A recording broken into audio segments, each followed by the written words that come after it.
Friends, Radhika baby tips চ্যানেলে আপনাদেরকে স্বাগতম। আজকে আলোচনা করব শিশুর জন্মের পর 6 মাস পর্যন্ত সাধারণত বুকের দুধের পাশাপাশি কোন কোন খাবারগুলো দিতে পারবেন। 6 মাস পর থেকে শিশুকে বুকের দুধের পাশাপাশি শক্ত খাবার দিতেও বলেন চিকিৎসকরা। কি কি খাবার দেওয়া যাবে বা কি কি দেওয়া যাবে না সেটা অনেক নবজাতকের মায়েই মনে অনেক প্রশ্ন বা ভাবনা চিন্তা নিয়ে ব্যস্ত থাকেন। আজকে ভিডিওতে আলোচনা করব এমন কয়েকটি বিষয় নিয়ে যেন আপনার সোনামণির খাবার নিয়ে আপনি চিন্তিত না থাকেন। সুস্থ জীবনযাপনের একটি নবজাতক চাই প্রত্যেকটি মায়ের। 6 মাস পর্যন্ত বুকের দুধে যথেষ্ট হলেও 6 মাসের পর বাচ্চাকে অবশ্যই সব খাবারের স্বাদের সাথে পরিচিত করতে হবে। একজন নবজাতক মায়ের ক্লান্তির জীবন শেষ নেই, সেই সব মায়েদেরও 6 থেকে 8 মাস বয়সী বাচ্চাদের খাবার নিয়ে এই ভিডিওর আয়োজন। তো কথা না বাড়িয়ে চলুন মূল আলোচনায়। 6 মাস বয়সী শিশুদের খাবার। বাচ্চাদের নতুন খাবার নিয়ে দুশ্চিন্তা করবেন না। প্রতিদিন অল্প অল্প করে শিশুকে খাবারের অভ্যাস গড়ে তুলতে হবে। প্রথম দিনে খেতে না চাইলে জোর করবেন না। নতুন কিছু একটা হঠাৎ করে তারা নাও খেতে চাইতে পারে, এতে নিয়ে দুশ্চিন্তা করার কোনো কারণ নেই। তো তবুও তাকে প্রত্যেকটির সাথে সাথে পরিচয় করাতে হবে। সেই সাথে খাবারের বৈচিত্র্য আনুন। শুধু চেষ্টা করবেন তাকে তার বয়স অনুযায়ী খাবার দিতে। বাচ্চাকে 6 মাস বয়স থেকে বুকের দুধের পাশাপাশি অন্যান্য খাবার দিতে হবে, তবে অল্প অল্প করে খাবে, এতে নিয়ে দুশ্চিন্তা করার কারণ নেই। কিন্তু আপনার বাচ্চা যদি খেতে না চায়, এতে কিন্তু জোরাজুরি করা যাবে না। ধীরে ধীরে বাচ্চাকে নতুন খাবার খাওয়ানোর উপযোগী করতে হবে, এমনকি ধৈর্য সহকারে বাচ্চাকে খাওয়াতে হবে।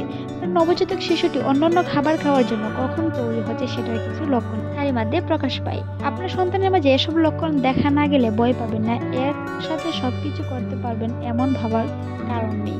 ধীরে ধীরে সবকিছুই অভ্যাসে পরিণত হয়। আপনার বাচ্চা মাথা উঁচু করে রাখতে পারে কিনা, তার ঘাড় শক্ত হলো কিনা খেয়াল করে দেখতে পারেন, কারণ ঘাড় শক্ত করে বসলে খাবার খাওয়াতে সুবিধা হয় অনেকটাই। এতে নিয়ে দুশ্চিন্তার কোনো কারণ নেই। বয়স অনুযায়ী তার সবকিছুই ধীরে ধীরে হয়ে যাবে। বাচ্চার ওজন বৃদ্ধির দিকেও খেয়াল রাখতে হবে। বাচ্চার ওজন বৃদ্ধির দিকেও খেয়াল রাখুন। তার ওজন জন্মের সময় ওজনের দ্বিগুণ হলে বুঝতে হবে সে এখন নতুন খাবার গ্রহণ করার জন্য তৈরি আছে।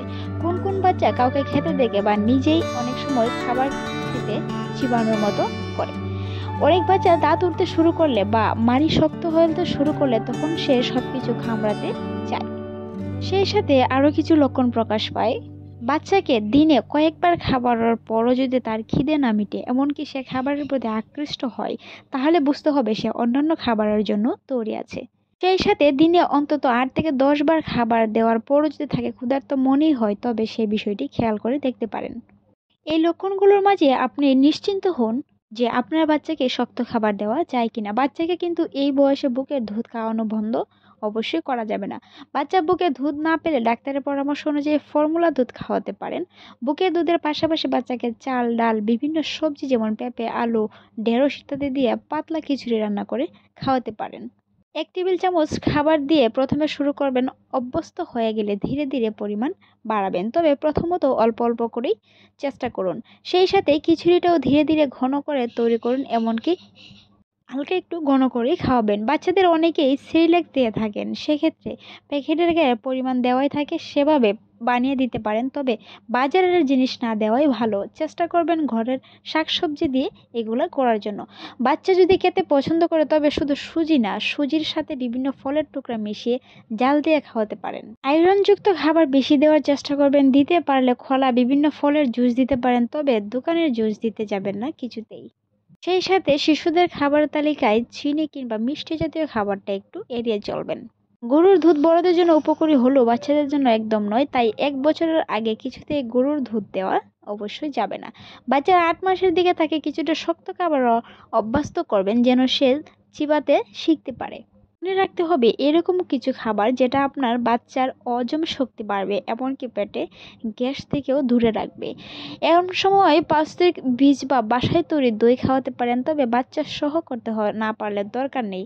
অল্প অল্প প্রোটিনযুক্ত খাবার যেমন মাছ, মাংস সিদ্ধ করে বেঁচে দিতে পারেন। বাচ্চাকে একবারে অনেক খাবার একসাথে দিবেন না এবং সে খেয়ে ফেলবে এটা ভাবা কিন্তু একদমই ঠিক নয়। নতুন নতুন বাচ্চারা কমই খাবে, কিন্তু ধৈর্য সহকারে খাওয়াতে হবে। এতে নিয়ে নবজাতক মায়েদের কষ্টের শেষ নেই।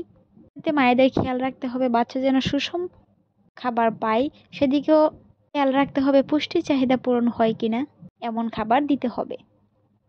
খিচুড়ি বলা হয় বাচ্চার জন্য পরিপূরক খাবার। দিনে 1 থেকে 3 কাপ থেকে 1 থেকে 2 কাপ খিচুড়ি দিতে হবে। এর সাথে সুজির হালুয়া দিতে পারেন। 1 থেকে 4 এবং 1 থেকে 2 পর্যন্ত। সবজি পিউরি 1 থেকে 3 কাপ। ফলের জুস করে সুজিতে মিশিয়ে দিতে পারেন 1 থেকে 2 কাপের মতো। খিচুড়িতে মিশাতে পারেন বা আলাদা করেও দিতে পারেন। এর সাথে প্রোটিনযুক্ত খাবার যেমন মাছ মাংস দিতে পারেন। অল্প অল্প করে খিচুড়িতে এগুলো অভ্যস্ত করতে পারেন।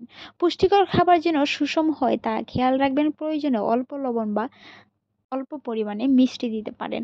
সেই সাথে মনে রাখতে হবে কোনো খাবার দেওয়ার পর 2 দিন অপেক্ষা করবেন। তার অ্যালার্জির কোনো সমস্যা আছে কিনা ওই খাবার থেকে সে বিষয়টা খেয়াল রাখতে হবে।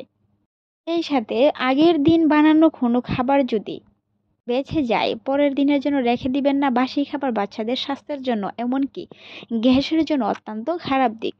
অনেক ক্ষেত্রে নতুন খাবার শুরু করার পর বাচ্চার পাতলা পায়খানা হতে পারে বা পায়খানা কষও যেতে পারে। প্রয়োজনে ডাক্তারের সাথে পরামর্শ করে বাচ্চার খাবারের একটি চার্ট করে নেবেন। গরমের দিনে বাচ্চাকে পানি খাওয়াবেন একটু পর পর। ঠিক মতো পুষ্টিকর খাবার খাওয়ালেই দেখবেন আপনার সন্তান সুস্থ এবং সুন্দরভাবে বেড়ে উঠছে।